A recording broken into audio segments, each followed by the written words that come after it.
자, 오늘 본문 말씀 가지고 사사기서 14번째 강해로 여룻바알이라는 제목으로 말씀의 은혜를 나누겠습니다. 함께 우리 제목을 따라 하시겠습니다. 여룻바알. 한 번 더 따라 하시겠습니다. 여룻바알. 바알과 대항하여 싸우다, 대항하여 승리하다 라는 뜻입니다. 조금 이따 자세한 내용은 말씀을 드리겠습니다. 사랑하는 여러분, 오늘은 사사기서 6장 25절부터 32절까지 말씀을 강의하겠습니다. 이 앞서 지난 시간에 대한 말씀, 사사기서 6장 17절에서 24절까지의 말씀을 간단하게 말씀드려 보겠습니다. 사랑하는 여러분, 기드온이 하나님의 사자를 뵙고 나서 죽을까 큰 두려움에 휩싸이게 됐습니다. 왜냐하면 당시 히브리인들은 하나님을 뵙게 되면, 하나님의 사자, 하나님의 영광을 보게 되면 죽는다라는 그런 믿음이 있었기 때문입니다. 또 실제 그런 일도 일어났고요. 그래서 심히 두려워하고 있을 때 여호와의 사자, 여기서 여호와의 사자는 성자 예수 그리스도를 말합니다. 우리 예수님께서 두려워 말라, 안심하라, 너는 죽지 아니할 것이다 라고 기드온을 안심시켰고 위로하셨으며 평안의 은혜를 부어주셨습니다.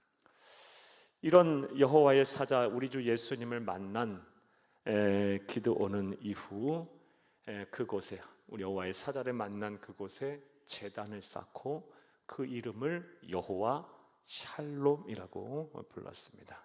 성경에 이 샬롬이라는 말이 처음 등장하는 것입니다.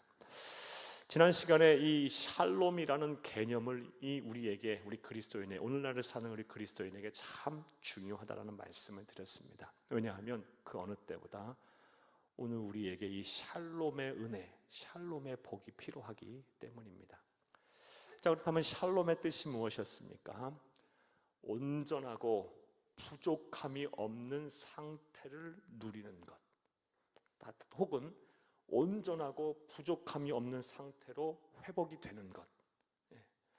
사랑하는 여러분, 하나님께서 여러분에게 은혜를 부어주셔서 모든 것이 온전하고 부족함이 없는 삶을 누리시기를 바랍니다. 또 그런 삶으로 회복이 되기를 간절히 주의 이름으로 축복합니다. 이게 바로 샬롬이에요. 오늘 사는 저와 여러분에게는 이 샬롬의 은혜가 필요합니다. 매일매일 이 샬롬의 은혜를 구하세요. 하나님이 주시는 선물입니다. 믿는 자, 모든 예수를 그리스도 믿는 자에게, 이 사모하는 자에게, 주 뜻대로 살기 애쓰는 자에게 하나님은 이 샬롬의 은혜를 해주실 것입니다. 특별히 우리의 삶의 터전이 무너지신 분들, 오랜 시간 동안 기도해도 또 바라고 구해도 열심히 노력을 해도 이 무너진 삶의 터전이 회복이 잘 안 되시는 분들 계십니다. 기도해도 응답이 없고 하나님은 멀리 계신 것만 같고, 내 삶의 문제가 쉽게 해결되지 아니하시는 분들, 삶의 터전이 무너지신 분들에게 이 마음과 생각의 평안의 은혜, 이 샬롬의 은혜, 삶이 온전해지고 부족함이 없는 이 상태를, 삶을 누리게 하는 이 샬롬의 은혜가 정말 필요합니다. 지금 이 자리에 그런 분들이 계신다면 샬롬의 은혜를 구하시고 또 그런 은혜가 여러분 가운데 임하기를 간절히 바랍니다. 또한 감당해야 할 사명이 힘들게 느껴지시는 분들, 이 사명을 감당해야 하는데, 잘하고 싶은데 모든 상황과 여건으로 볼 때 감당하기가 참 벅차게 생각돼요. 몸도 불편하고 삶도 바쁘고 경제적으로 여유도 없고 또 해야 할 일도 많고, 그런데 주가 주신 사명은 또 크고, 이런 분들 많으시라 봅니다. 이런 분들에게 부족함이 없고 온전한 삶을 누리는, 또 그런 상태로의 회복이 되는 샬롬의 은혜가 여러분 가운데 충만하기를 간절히 바랍니다. 나아가 기드온의 예를 통해 볼 때 하나님의 임재를 경험하여 그 임재 속에 하나님의 두려움을 체험한 자, 하나님은 사랑이십니다. 사랑이죠. 사랑 그 자체시죠. 하지만 이 하나님이라는 절대자를 우리가 경험하게 되면 이 심히 두려움을 느끼게 돼 있어요. 너무나도 위대하고 너무나도 크고 너무나도 우리가 감당할 수 없는 그런 분이시기 때문에 그런 하나님을 대면케 되면, 그런 체험케 되면 하나님의 위엄에 압도될 수 있어요. 심히 두려움을 느껴요. 이런 분들에게 또 하나님의 은혜를 주셔서 여러분에게 샬롬의 은혜가 있기를 간절히 바랍니다. 이 샬롬의 은혜는 어떻게 누립니까? 하나님과의 관계 회복이 중요하다 말씀을 드렸어요. 이 하나님과의 관계가 잘 회복이 되면 하나님이 주시는 선물입니다. 하나님과의 관계 회복을 위해 힘쓰세요. 하나님과의 영적인 만남, 이 예배를 중요시하게 생각하시고 또 진실한 마음으로 영과 진리로 예배를 드리시고 또 기도하고 또 정결한 성결한 삶을 살아 하나님과의 관계가 온전히 회복이 되고 또 그런 회복된 관계 속에서 하나님이 이 샬롬의 선물을, 은혜의 복을 여러분에게 주시리라 믿습니다. 자, 여기까지가 지난 시간에 대한 말씀입니다. 이제 오늘 본문에 대한 강해를 하겠습니다. 오늘 본문 말씀을 보게 되면 이 기드온을 미디안 족속의 압제로부터 이스라엘을 구원하기 위해서 사사로 세우신 하나님께서 기드온에게 드디어 첫 번째 임무를 명령하십니다. 그 임무가 무엇일까요? 그리고 그 임무를 이 기드온이 어떻게 수행했을까요? 그 말씀이 바로 오늘 본문 25절에서 27절까지의 말씀입니다. 기드온이 사사로서 받은 첫 번째 임무 한번 보겠습니다. 25절, 26절 함께 읽겠습니다. 그날 밤에 여호와께서 기드온에게 이르시되 네 아버지에게 있는 수소 곧 7년 된 둘째 수소를 끌고 오고 네 아버지에게 있는 바알의 제단을 헐며 그 곁에 아세라 상을 찍고 26절 또 이 산성 꼭대기에 네 하나님 여호와를 위하여 규례대로 한 제단을 쌓고 그 둘째 수소를 잡아 네가 찍은 아세라 나무로 번제를 드릴지니라 하시니라. 아멘. 하나님께서 이 미디안의 이 압제로부터 이스라엘을 구원하시기 위해서 기드온을 사사로 세우시고 첫 번째 내리신 임무는 아버지의 집, 아버지의 관리하에 있는 바알 제단 그리고 아세라 신상 모든 목상을 다 찍어 무너뜨려라. 한마디로 우상을 다 척결해내라, 다 쓸어버려라, 무너뜨려 버려라 라는 말씀이었습니다. 그리고 그 자리에 번제물로 하나님께 이 제사, 속죄죄 화목제를 드려라, 감사의 제사를 드려라 라는 그런 임무를 주셨습니다. 자, 그렇다면 왜 사사로서 이 기드온을 하나님께서 세우시고 이 첫 번째 임무로 아버지가 관리하는 바알 제단을 헐며 아세라 산을 찍어 넘어뜨리라라고 명령하셨을까요? 여러분, 바알과 아세라 신은요 고대 근동의 가나안 지방의 토착 우상들입니다. 바알은 풍요의 신이고 농업의 신이고요. 그리고 이 아세라 신은 다산의 신이고요. 사랑하는 여러분, 이런 우상 제단을 다 무너뜨려라라고 왜 첫 임무로 그 임무를 기드온에게 주셨을까요? 이에 대해서 크게 두 가지의 의미를 우리가 생각해 볼 수 있습니다. 첫 번째 의미는요, 이유는 사랑하는 여러분, 이 바알 제단, 이 기드온이 무너뜨려야 할 이 성읍 중심의 산 위에 있었던 이 바알 제단과 아세라 신은 누가 관리하는 것이었습니까? 아버지가 관리하는 것이었어요. 그러니까 이 기드온의 집안은 대대손손 우상을 섬기는 집안인 거예요. 하나님의 백성이면서 우상을 섬기는 앞잡이였던 거예요. 한 마을, 한 공동체, 그 마을 공동체에 모든 가장 큰 이런 이 바알 제단과 아세라 신을 섬기는 데 있어서 가장 주도적인 역할을 했던 그런 사람이었던 거예요. 그런 집안에 태어나서 나고 자랐으니 어려서부터 기드온도 우상을 섬겼겠어요? 하나님을 섬겼겠어요? 아버지 따라? 조상들 따라? 가족들 따라? 우상을 섬겼겠죠. 그런 우상 숭배자의 집안에 태어나서 자란 이 기드온을 향해서 하나님께서는 사사로서 세우시면서 이제 모든 지난 날의 과거를 완전히 적결해라, 완전히 돌이켜라. 그래서 이제는 여호와 하나님 안에 잘 섬겨라 라는 의미로서 지난 나라의 과거와의 단절을 위해서 가장 첫 번째 임무로 바할 제단을 헐고 아세라 신을 무너뜨려라 라고 명령하신 것입니다. 첫 번째 이유예요. 사랑하는 여러분, 따라서 저와 여러분도 이런 명령을 내리신 하나님의 뜻을 잘 헤아려야 합니다. 우리가 예수를 믿어 하나님의 자녀가 됐고 하나님의 백성이 됐으면 지난날에 이 하나님의 자녀답지 못한 삶에서 벗어나야 합니다. 아직도 불신자의 삶을 살고 하나님 아버지의 마음을 아프게 하는 삶을 계속해서 살고 있다면 어쩔 수가 없다, 세상이 그렇다라고 자기 합리화를 하면서 신앙 합리화를 하면서 계속 그 상태에 머물러서는 안 되는 거예요. 예수를 그리스도 믿어 하나님의 자녀가 됐으면 완전히 돌이켜서 하나님의 자녀답게 사셔야 합니다. 사랑하는 여러분, 믿음으로 결단하세요. 용기를 내세요. 과거와 단절을 하세요.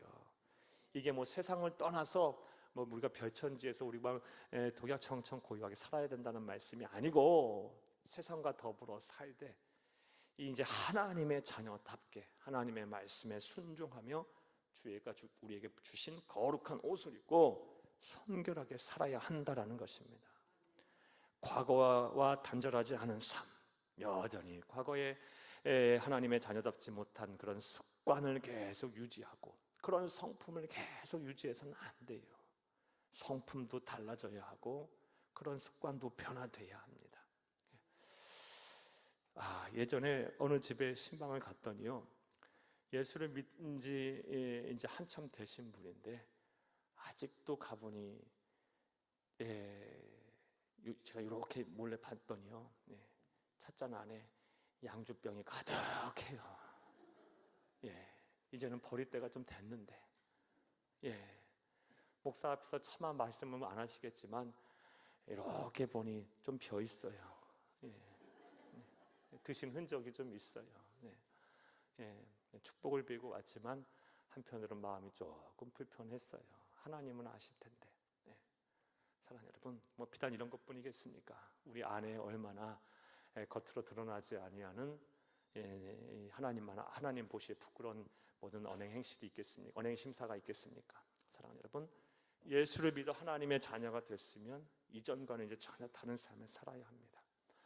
어려서부터 우상 숭배자의 집에서 태어나서 자란 이 기드온을 향해서 아버지가 관리하는 바할 제단과 아세라 신상을 찍어버려라, 이 임무를 주심으로 과거와의 단절을 하나님께서는 요구하신 거예요. 이젠 완전히 내 편에 서라. 또 다른 의미로서 이 사명을 첫 번째 임무로 주신 이유는요, 역시 하나님은 또 뭘 하시는 겁니까? 기드온을 시험하고 계세요. 너 순종할 수 있어? 사랑하는 여러분, 기드온이 사는 시대는 부족 사회고요, 시족 사회예요. 가장의 위치, 부모의 위치, 아버지의 위치가 절대적인 그런 사회였어요. 그런 사회에서 아버지가 관리하는, 그것도 아버지가 한 성읍 안에서 가장 이 바할 제단을, 바할 신을 잘 섬기고 또 아세라 신을 섬기는 모든 일을 주관하고 관장하는 사람이에요. 그런 아버지가 관리하는 바할 제단을 허물고 아세라 신을 찍어버려요. 그럼 아버지 체면이 막 먹칠이 되는 거고요. 그리고 아버지의 산업을 망가뜨리는 거예요. 아버지를 막 무시하는 행동을 하는 거예요. 그런 것까지 하면서까지 내 편에 설 수 있냐? 너는 나의 말에 순종할 수 있냐? 라는 것을 또 시험하고 계시는 거예요. 우리가 뒤에 말씀을 보겠지만 기드온은 이런 상황 속에서 도저히 인간적인 생각에 순종할 수 없을 때 순종을 합니다. 그러니 하나님께서 그를 존귀하게 쓰시는 거예요. 하나님이 복을 주시고 하나님이 쓰시는 사람의 선명한 기준, 사사기 말씀을 통해서 계속 하나님은 우리에게 말씀을 일관성 있게 하고 계세요. 절대적인 순종을 보여라. 순종할 수 있을 때만 순종하는 것이 아니고 순종할 수 없는 상황 속에서도 넌 내 편에 설 수가 있느냐 하는 것을 계속해서 사사들의 헌신과 순종의 본을 통해서 우리에게 계속해서 말씀하고 계세요. 아버지의 산업을 망가뜨리고 체면을 망가뜨리고 무너뜨리고 그리고 아버지의 뜻을 거역하면서까지 그 시족사회 부족사회 가장의 권위가 절대적인 그 사회에서 너는 내 편에 설 수 있느냐?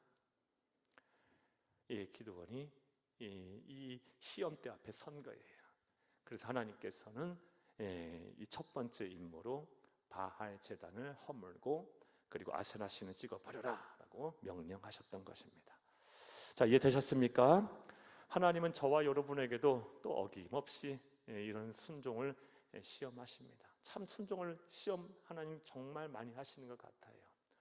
저와 여러분에게도 많은 여러분께서 주의 종들을 통해 아니면 성숙한 신앙인들을 통해 하나님의 말씀을 통해 아니면 상황과 여건, 환경을 통해서 여러 사건들을 통해서 깨닫게 하시고 또 하나님의 말씀을 주실 거예요. 그때 그것이 하나님의 뜻이라면 여러분 참 힘들고 어렵더라도 순종의 본을 보인 기드온처럼 순종의 길을 가는 저와 여러분 되기를 간절히 주의 이름으로 축복합니다. 축복합니다. 자, 25절 말씀에 보면 하나님께서는 사사로 기드온을 부르신 이후에 첫 번째 임무로 아버지가 관리하는 바알 제단을 헐고 아세라 산을 찍어 버려라 라고 말씀하셨어요. 자, 그러면서 하나님께서 또 어떤 명령을 하셨냐면 아버지의 7년 된 둘째 수소를 끌고 가서 그 일을 행하고 그 둘째 수소를 잡아서 번제물로 드려라 라고 말했어요. 자, 그렇다면 왜 많은 소들이 있었을 텐데 그 중에서 7년 된 그것도 둘째 수소를 끌어다가 그 일을 행하고 번제물로 드리라라고 명령하셨을까요? 이 말씀 한번 볼까요? 우리 25, 26절 다시 한번 읽겠습니다. 그날 밤에 여호와께서 기드온에게 이르시되 네 아버지에게 있는 수소 곧 7년 된 둘째 수소를 끌어오고 네 아버지에게 있는 바알의 제단을 헐며 그 곁에 아세라 상을 찍고 26절 또 이 산성 꼭대기에 내 하나님 여호와를 위하여 규례대로 한 제단을 쌓고 그 둘째 수소를 잡아 네가 찍은 아세라 나무로 번제를 드릴지니라 하시니라. 아멘. 사랑하는 여러분, 왜 이런 명령을 하셨을까요? 제물로 나로 소도 있을 텐데 먼저 7년 된 수소를 끌고 와서 일을 행하고 번제물로 드리라 하는 이유는 다음과 같이 해석을 할 수가 있습니다. 미디안 족속들이 이스라엘 백성들을 몇 년간 압제하고 지배했습니까? 7년간 지배를 했어요. 이 7년 된 수소를 번제물로 드리라라고 말씀하신 이유는 지난 7년의 삶을 이제 다 갚아주겠다, 다 보상하겠다는 하나님의 약속의 증표로서 하나님께서는 7년 된 수소를 끌고 와서 이 일을 행하고 번제물로 드리라라고 말씀하신 거예요. 이해되셨습니까? 7년이라는 숫자는 이제 해결이 됐어요. 그러면 왜 둘째 수소를 끌고 오라고 했을까요? 사랑하는 여러분, 이 둘째 수소에 대해서는 해석이 분분합니다. 어떤 신학자들은 당시 고대 근동의 풍습상 처음 난 소는 자신들의 신들이 준 선물이라고 여기고 두 번째 가축들 소유는 자기 본인의 것으로 여기면서 가장 귀하게 여기라라는 의미로서 이 둘째 가축들을 이방신의 우상의 제물로 드렸다라고 하는 풍습이 있었다라는 설이 있어요. 설. 그런데 저는 이 해석보다 이 다음과 같은 후자의 해석에 더 여러분 동의를 하고 여러분 말씀드리고 싶어요. 히브리어 원어 성경을 보게 되면요, 수소를 끌어오라고 했는데 이 수소가 단수가 아니고 복수입니다. 여러 소를 끌고 오라고 말씀한 거예요. 그렇죠. 바알 제단으로 허물고 아세라 산을 막 넘어뜨려야 하는데 그 바알 제단이 조그만 게 아니에요. 한 성읍의 큰 제단이에요. 그리고 아세라 산, 아세라 목상은 어떤 거 생각하면 되냐면 장승 같은 거 생각하시면 돼요. 커다란 장승들. 그 나무 다 무너뜨리려면 사람의 힘으로 불가능해. 쉽지 않아요. 소가 막 힘센 소가 막 끌어당기고 막 잡아뜨리고 해야 되는 거예요. 짓밟고 해야 되는 거예요. 여러 소를 끌고 왔는데 그 가운데 또 다른 한 소를, 두 번째 소를 하나님께 드려라 라는 의미로서 둘째 소를 드려라 라고 하나님 명령하셨다고 봅니다. 이 두 번째 해석이 더 합리적이고 타당한 것 같아요. 정리를 하면 하나님께서는 지난 7년간의 미디안의 압제에서 이제 너희를 구원하실 거라는 약속의 증표로서 7년 된 수소를 끌어오게 하셨고, 이 수소를 통해서 모든 바알의 번제단과 아세라 목상을 함께 무너뜨리게 하셨으며, 또 이 수소를 번제물로 삼아서 하나님께서는 그 번제물을 흠향하시고 기드온에게 더 큰 용기와 믿음과 확신을 주시기 위해서 그런 일을 행하셨던 것입니다. 이해되셨습니까? 그런 의미에서 하나님께서는 7년 된 둘째 수소를 끌고 와서 이런 일을 행하라라고 말씀하신 겁니다. 자, 사랑하는 여러분, 자, 이런 명령을 하나님께서는 하셨는데, 자, 그렇다면 이제 기드온이 어떻게 이 명령을 수행했을까요? 그 말씀이 이제 27절 말씀입니다. 27절 함께 읽겠습니다. 이에 기드온이 종 10사람을 데리고 여호와께서 그에게 말씀하신 대로 행하되 그의 아버지의 가문과 그 성읍 사람들을 두려워하므로 이 일을 감히 낮에 행하지 못하고 밤에 행하니라. 아멘. 행하기는 했어요. 그런데 두려워요. 두려워. 아버지가 두려워요. 아버지의 가문이 두려워요. 그러니까 집안 사람들이 두려운 거예요. 시족사회니까, 부족사회니까. 거기서 내처짐을 당하면 살 수가 없어요. 사회생활이 안 돼요. 당시 사회는요. 그리고 그 성읍 사람이 두려워서 감히 낮에 못하고 밤에 다 잘 때 한밤중에 10명의 종들과 함께 소를 끌고 와서 그 일을 행했던 것입니다. 행하기는 했지만 아버지 이름이 요아스인데요. 이 아버지가 요아스가 두려워서, 또 가문 사람들이, 가장 가까운 사람들이 두려워서 일을 행하기에 두려워 낮에 행하지 못하고 밤에 행했습니다. 자, 이런 일들로 볼 때 우리는 다음 같은 또 영적 교훈을 얻을 수가 있어요. 일단 이 용기를 내서 순종한 기드온처럼 저와 여러분 또한 하나님이 명령하셨을 때, 하나님 말씀하셨을 때는 용기를 내서 우리가 이 순종의 본을 순종을 해야 하는 삶을 살아야 할 줄로 믿습니다. 자, 그런데 또 어떤 영적 교훈을 얻을 수가 있느냐? 기드온이 아버지를 두려워하고 또 가문 사람들을 두려워해서 감히 낮에 못하고 밤에 했다라는 것을 통해 볼 때, 우리를 정말 하나님의 말씀에 순종하기를 어렵게 하고 또 하나님으로부터 멀어지게 하는 사람들, 다시 말해 영적 전쟁에서 우리를 힘들게 하는 적은, 두렵게 하는 적은 멀리 있지 않고 어디 있다? 가장 가까이 있다. 내부에 있다. 적은 내부에 있지 외부에 있지 않아요. 여러분 가만히 한번 생각해 보세요. 여러분 예수를 믿는 데 있어서 여러분을 가장 힘들게 하는 사람은 누구예요? 북한 사람들? 미국 사람들? 저 중국 사람들이 힘들게 합니까? 죄송하지만 여러분의 가정에 믿지 아니하는 남편들, 남편들이라고 하면 안 되죠. 남편, 아내, 부모, 형제, 자녀. 왜 여러분 기도하고 나서 맨날 시험이 되고 낙심합니까?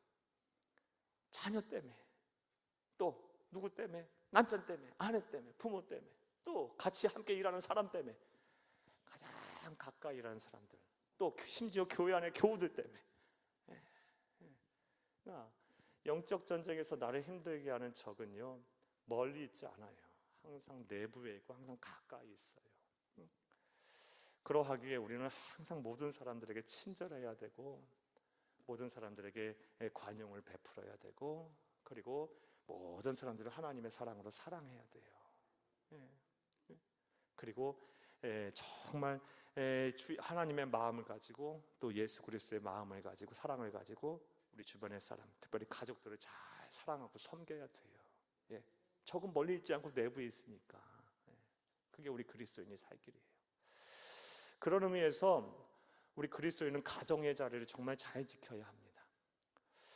우리 특별히 우리 이 목사님들 세계에서도 이런 얘기를 참 요즘 많이 하는데요. 과거 저희 이 부모님 세대의 목사님들은 까지만 해도 목회를 위해서 가정을 희생하는 것, 가정 생활을 희생하는 것을 미덕으로 여겼어요. 아, 그래야지. 목사님 사모님이 교회를 위해 성도들 위해 헌신하고 살아야지. 그게 미덕으로 여겼어요. 근데 오늘날은 절대 그렇지 않아요. 오늘날 목사님들, 전사님들은 가정 생활도 더 잘해야 돼. 가정도 돌보지 못하면서 어찌 무슨 성도를 돌보고 교회를 섬기고 그런다고. 이게 맞는 얘기예요. 사랑하는 여러분, 이게 어찌 목회자들에만 이야기겠습니까? 우리 성도님도 똑같아요. 우리 그리스도인들은 가정의 자리도 잘 지키면서 또 주가 주신 사명도 감당해야 되는 거예요. 할 수 있어요, 여러분. 하나님 주신 능력과 지혜로, 하나님 주신 힘으로. 가정의 자리도 잘 지키시면서 여러분 주가 주신 사명을 잘 감당하는 귀하고 복된 성도님 다 되시기를 간절히 바랍니다. 기드온이 두려워했던 사람은 아버지였어요. 또 가문의 사람들이었어요. 그래서 밤에 몰래 와서 한 거예요. 물론 성읍 사람도 두려웠지만요. 몰래 그 일을 행한 거예요. 하나님의 뜻이니까 행하기 때문에. 멀리 저 미디안 사람들이 두려워서 밤에 한 게 아니에요. 적은 영적 전쟁에서 가장 큰 적은 항상 내부에 있는 것입니다. 그러하기에 우리는 내 주변 사람들을 관리를 잘해야 하고 하나님의 사랑으로, 주의 사랑으로 더 내 주변 사람들을 잘 섬기고 내게 가정의 자리, 내 삶의 자리에서 내게 주신 책임을 다하는 귀하고 복된 형제님들이 다 되어야 될 줄로 믿습니다. 자, 하나님께서 첫 번째 임무로 아버지의 집에 아버지가 관리하는 바알 제단과 아세라 신을 무너뜨리라고 했을 때 이 기드온은 10명의 종들과 함께 밤에 수소를 끌고 가서 이 바알 제단을 무너뜨리고 기드온 신상을 찍어 무너뜨렸습니다. 그리고 그곳에 밤에 번제물을 드렸어요. 자, 그리고 나서 이제 아침이 됐어요. 성읍이 난리가 났겠죠. 그 얘기가 이제 28절에서 30절까지의 말씀입니다. 함께 보겠습니다. 그 성읍 사람들이 아침에 일찍 일어나 본즉 바알의 제단이 파괴되었으며 그 곁에 아세라가 찍혔고 새로 쌓은 제단 위에 그 둘째 수소를 드렸는지라. 서로 물어 이르되 이것이 누구의 소행인가 하고 그들이 캐어 물은 후에 이르되 요아스의 아들 기드온이 이를 행하였도다 하고 30절 성읍 사람들이 요아스에게 이르되 네 아들을 끌어내라. 그는 당연히 죽을지니 이는 바알의 제단을 파괴하고 그 결이 아세라를 찍었음이니라 하니. 아멘. 당시 고대 근동에 이 바알 제단과 아세라 신은요 산 위에 높은 곳에 항상 있었다고 합니다. 모든 사람이 볼 수 있는 자리에 딱 위치해 있었다고 해요. 아침에 일찍 일어나 딱 보니까 자신들이 그렇게 두려워하고 믿고 섬기는 바알 제단이 막 무너져 버렸어요. 아세라 신이 폐화가 됐어요. 그리고 그 위에 새로운 제단이 쌓여 있고 번제물이 드린 흔적이 있어요. 깜짝 놀라서 막 난리가 났겠죠. 어떤 난리가 났겠어요? 이제 우리는 이 바알과 아세라 신의 분노를 사서 우리는 망하게 될 거다, 죽게 될 거다, 막 두려움에 떨었겠죠. 그래서 이게 누가 행한 일이냐, 막 소행을 추적하니 요아스, 바알 제단과 아세라 신을 관리하는 그 제단을 관리하는 요아스의 아들 기드온이 한 짓이다라고 밝혀내게 됐고 그를 죽여야겠다라고 생각을 했던 거예요. 사랑하는 여러분, 이런 일을 행하는 이 성읍 사람들은 이스라엘 백성들이에요. 하나님의 백성이라고 하는 이스라엘 백성들의 모습을 보면서 여러분 어떤 생각이 드십니까? 이들이 하나님을 모르는 자들입니까? 아니에요. 하나님을 섬기면서 이런 일을 행하는 자들이거든요. 이러한 이들의 모습을 보면서 우리는 어떤 생각을 하게 됩니까? 참 우매하고 참 답이 없다라는 생각이 들죠. 안타깝죠, 여러분. 살아계신 하나님을 섬기면 되는데 살아계신 하나님을 알되 그를 섬기지 아니하니까 어떤 결과가 초래해요? 말도 할 수 없고 아무 생명력도 없고 아무것도 해줄 수 없는 바알과 이 아세라라는 이 우상을 만들어 놓고 그것을 두려워하고 그것에 모든 자신의 인생을 맡기고 있는 이 어리석음을 범하고 있는 그들의 모습을 보게 돼요. 자, 그런데 이건 비단 이들만의 모습이 아닙니다. 오늘 우리들 아래도 이런 일이 충분히 일어날 수 있어요.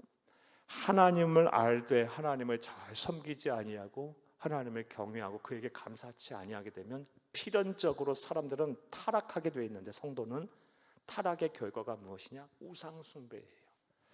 이 말씀이 바로 로마서에서 나타나 있어요. 로마서 1장 21절에서 25절 함께 보겠습니다. 하나님을 알되 하나님을 영화롭게도 아니하며 감사하지도 아니하고 오히려 그 생각이 허망하여지며 미련한 마음이 어두워졌나니. 가만히 놔둬보세요. 여러분, 이런 뜻입니다. 하나님을 알되 하나님을 영화롭게도 하지 아니하고 감사하지도 아니하고 하면, 하나님을 잘 섬기지 아니하면 그 성도가 어떻게 타락하게 되냐? 생각이 허망해진답니다. 하나님이 계셔야 될 곳에 하나님을 채우려고 하지 않으니까. 알기는 하지만 생각이 허망해지고 마음이 미련해지고 마음이 어두워진답니다. 그래서 뭔가를 막 채워 넣어야 돼. 막 허망해져서 다른 것을 쫓게 돼 있다는 거예요. 그래서 22절 함께 읽겠습니다.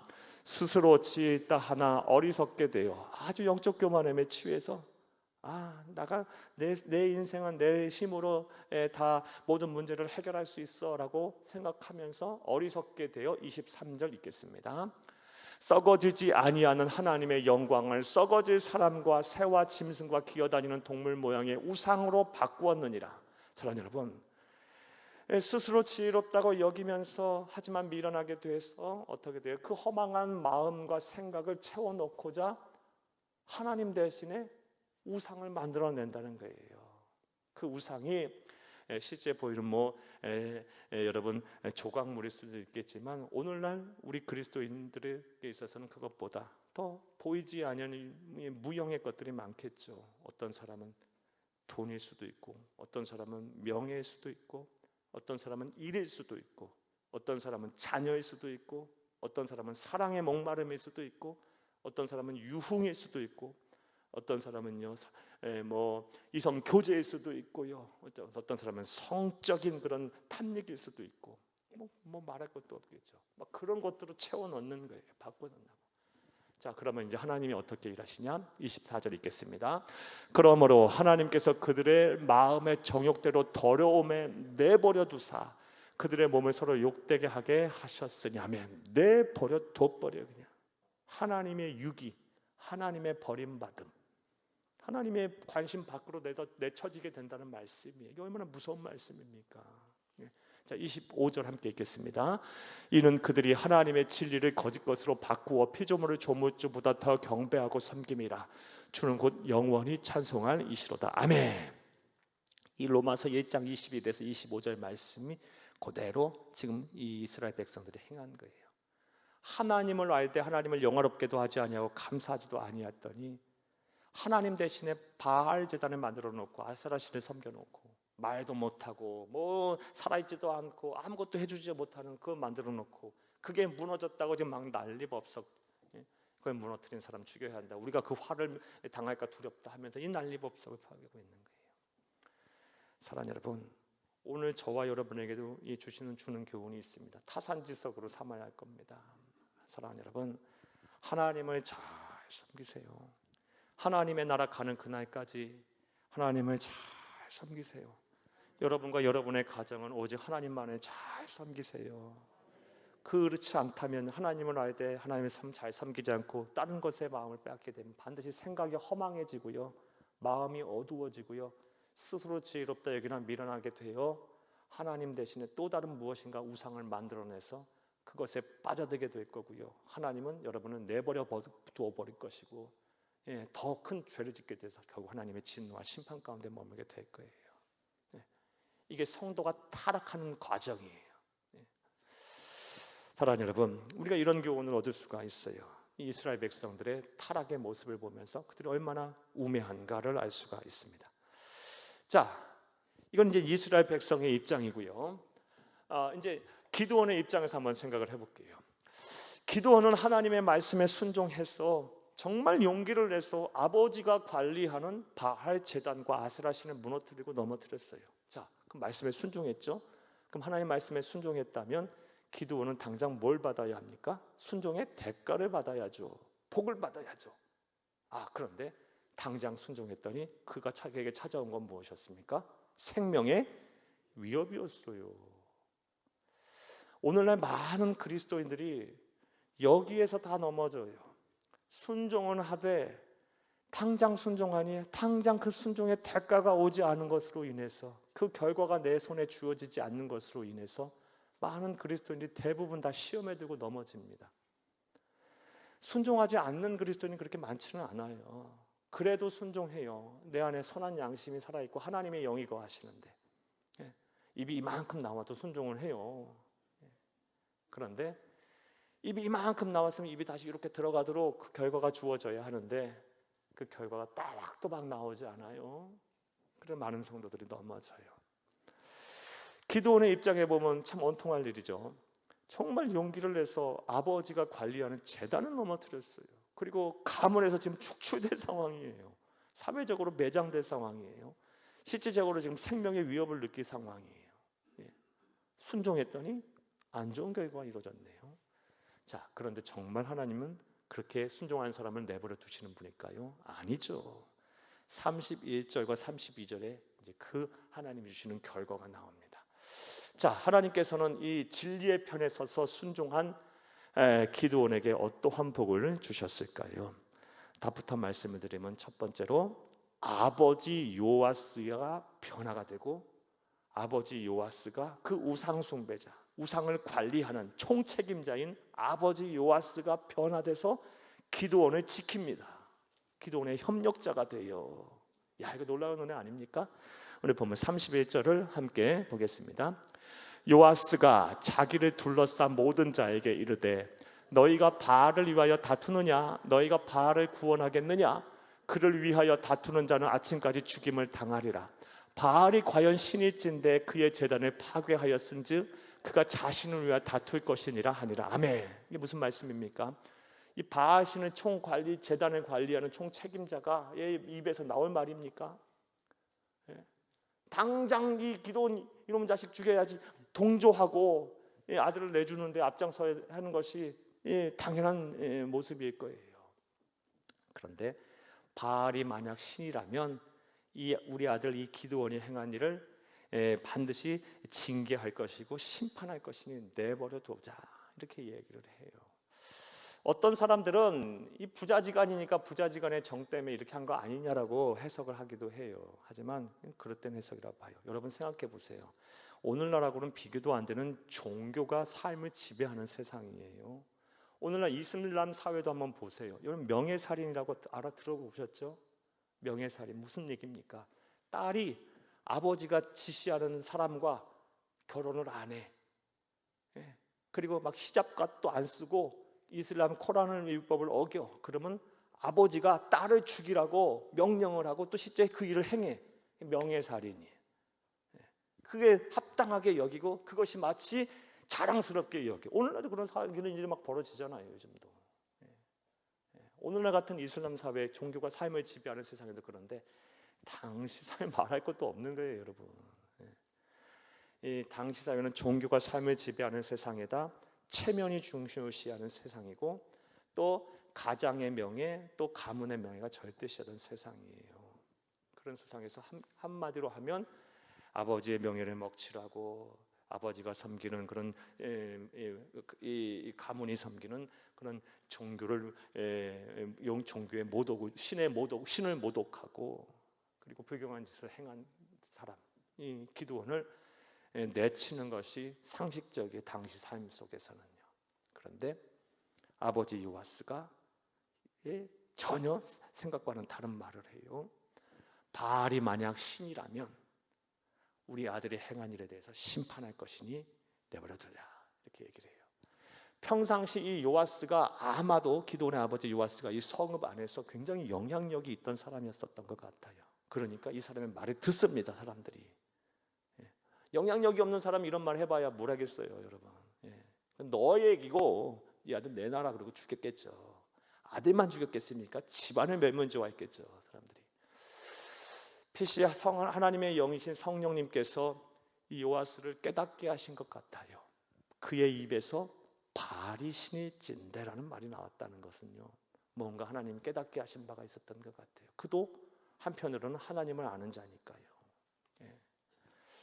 이러한 예가요 신약 성경에도 나옵니다.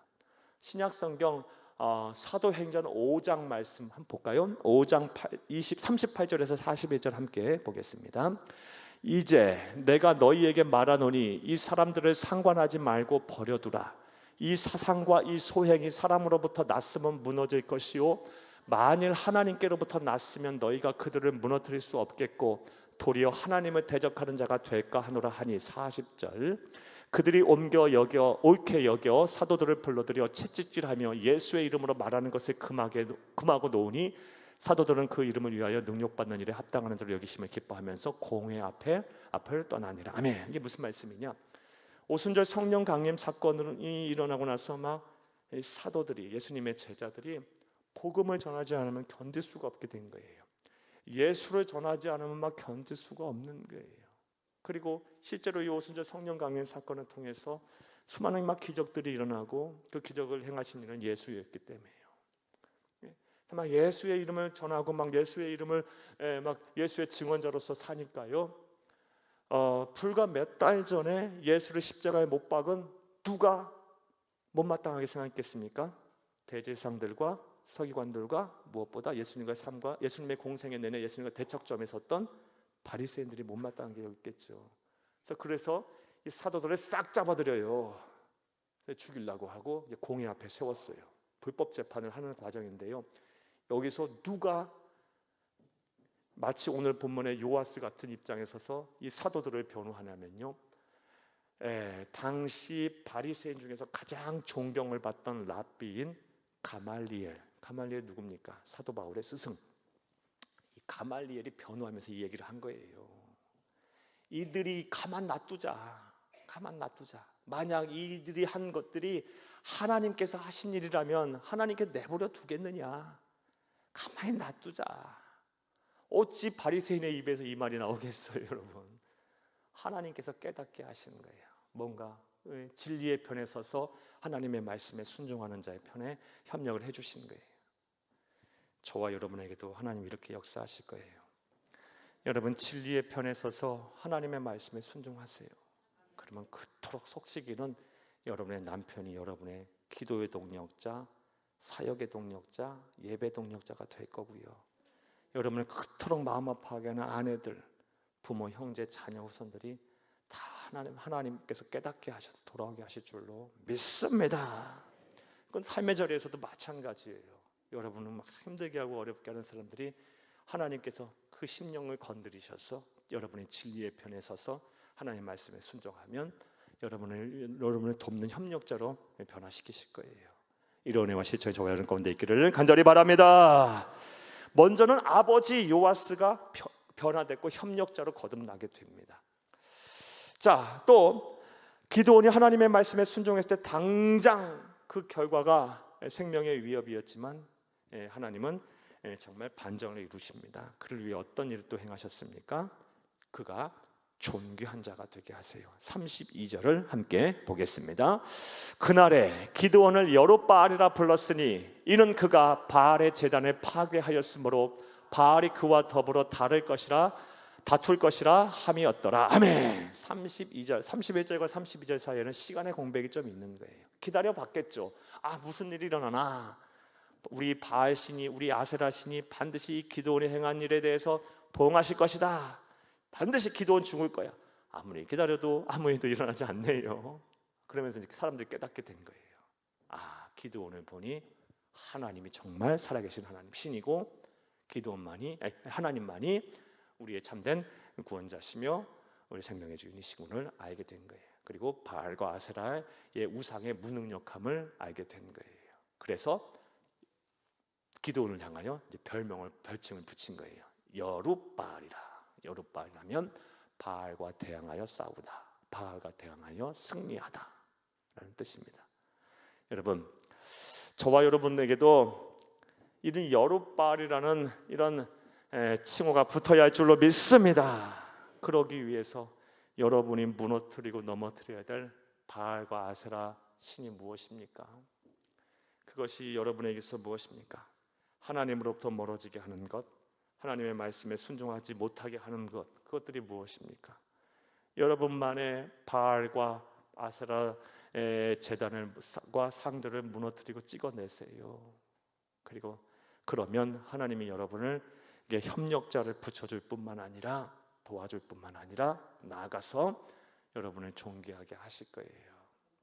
우리 그리스도인들은 이런 삶을 거듭함으로 말미암아 하나님의 나라 가는 그날까지 우리를 통하여서 우상의 무능력함을 세상에 보여줘야 하고, 그리고 하나님의 살아계심과 하나님의 위대하심을 우리의 삶을 통해 증거할 수 있어야 합니다. 이게 우리 그리스도인의 사명이에요, 여러분. 예수님께서 우리에게 말씀하셨던 세상의 소금이 되고 세상의 빛이 되라, 같은 말씀 아닙니까? 사람을 낚는 어부가 되라, 같은 말씀이고, 로마서 말씀대로 하나님을 기쁘시고 사람들이 칭찬받는 참된 성도가 되라, 다 같은 말이에요. 사랑하는 여러분, 누가 예수님의 참된 제자가 되겠느냐? 우리에게 하나님 묻고 계세요. 나의 참된 제자가 되겠느냐? 나의 삶을 통해, 나의 순종을 통해, 나의 헌신을 통해 이 세상 모든 우상의 무능력함이 드러나고, 그리고 나의 삶을 통해 하나님의 살아계심과 하나님의 위대하심이 온 세상에 증거케 하옵소서. 이게 저와 여러분의 기도 제목이 되고 저와 여러분의 소원이 되어야 할 줄로 믿습니다.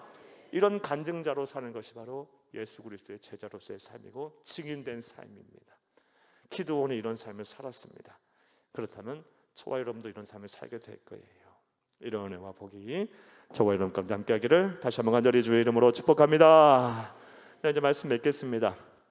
사랑하는 여러분, 오늘은 이 여룻바알에 대한 말씀을 여러분에게 해드렸습니다. 기드온이 사사로서 처음 하나님으로부터 부르심을 받고 세우심을 받고 그가 받은 임무는, 첫 번째 임무는 아버지가 관리하는 바알 제단을 무너뜨리고 아세라 신을 찍어 넘어뜨린 이후 그 위에 번제물로 하나님께 예배를 드리는 거였어요. 참 쉽지 않은 일이었어요. 하나님은 이전에 모든 나고 자라면서 섬겨왔던 모든 우상 숭배로부터 하나님은 벗어나기를 원하셨던 거예요. 과거로부터 완전한 단절된 삶을 바라셨던 것이고 또 순종을 시험했던 거예요. 사랑하는 여러분, 기드온이 이 하나님의 의도를 잘 잊고 그는 순종을 했어요. 비록 아버지가 좀 두렵고 가문 사람들이 두렵고 성읍 사람이 두려워 낮에 하지 못하고 밤에 했지만 어쨌든 순종했어요. 그랬을 때 하나님께서는 당장은 그의 생명을 위태롭게 하지만 그것도 잠시 잠깐이었고, 아버지 요아스가 든든한 그의 협력자로 변화시켜 주셨을 뿐만 아니라 나아가 그의 삶을 통해 우상의 무능력함을 드러내시고 그의 삶을 통해 하나님의 위대하심과 살아계심을 증거케 하셨어요.